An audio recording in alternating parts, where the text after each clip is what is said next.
By the American Revolutionary War period, Quakers were about the fifth largest religious group in the American colonies.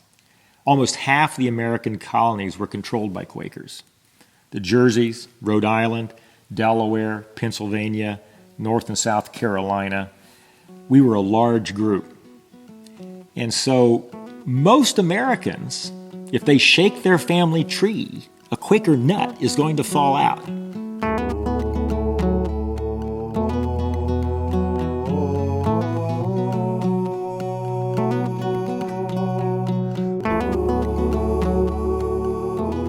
I have seen some genealogists speculate that if your family arrived in the United States before 1860, there's probably a 50-50 chance that you have a Quaker ancestor somewhere. There are so many values to knowing your Quaker ancestry. Some people just really like to know as part of their identity. Who am I made of? Who do I come from? I hear stories all the time of people that say that they started going to meetings because they heard that they had Quaker ancestry. It's like putting together a puzzle that everyone has parents. And so there are always links to be pushed back one more generation. And it's also interesting to see how families spread out, particularly when Quaker families before 1900 were routinely having 8 or 10 or 12 children. If your ancestors lived, for example, in Kentucky in the 19th century, they weren't Quakers because there were no Quakers there.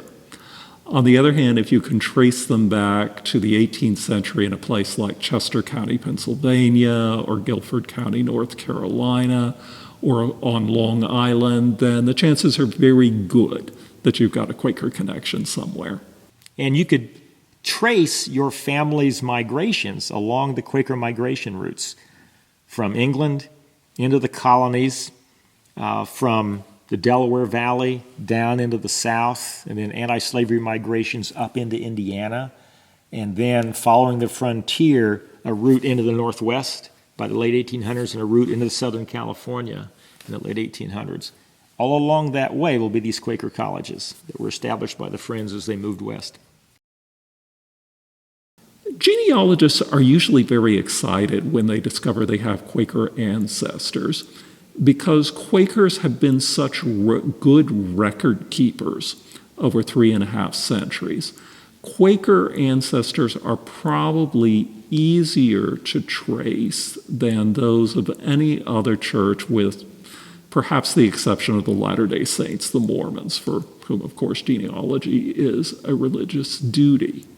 Quakers kept excellent records because, as a nonconformist group, much of the legality of their marriages and their burials related to their keeping meticulous records about who was marrying whom and where they come from. And these records have been kept in Quaker libraries.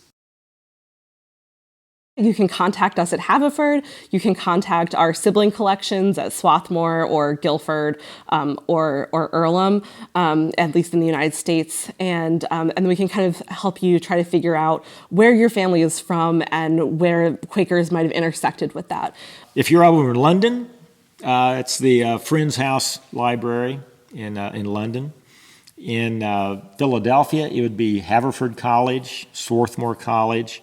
Out in Indiana, it'd be the Earlham College Archives. Here in Greensboro, it would be the Guilford College Archives.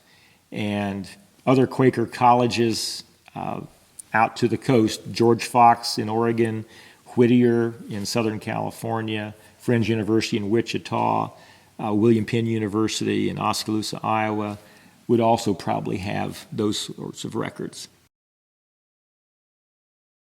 If you're comfortable with technology, chances are that your local public library is going to have a subscription to Ancestry.com.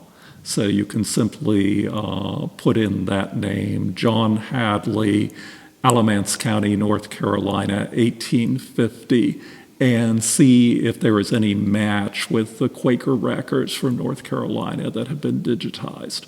So Ancestry.com has more than 6.5 million Quaker records. And these predominantly come from a collaboration between Haverford, Swarthmore College, Guilford College, and Earlham College.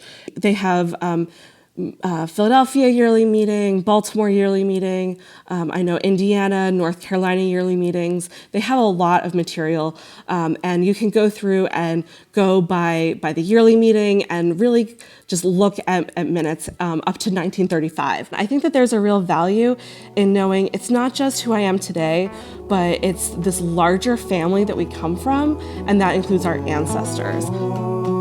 I'm here at Earlham College in Richmond, Indiana, just to say thank you for watching this QuakerSpeak video.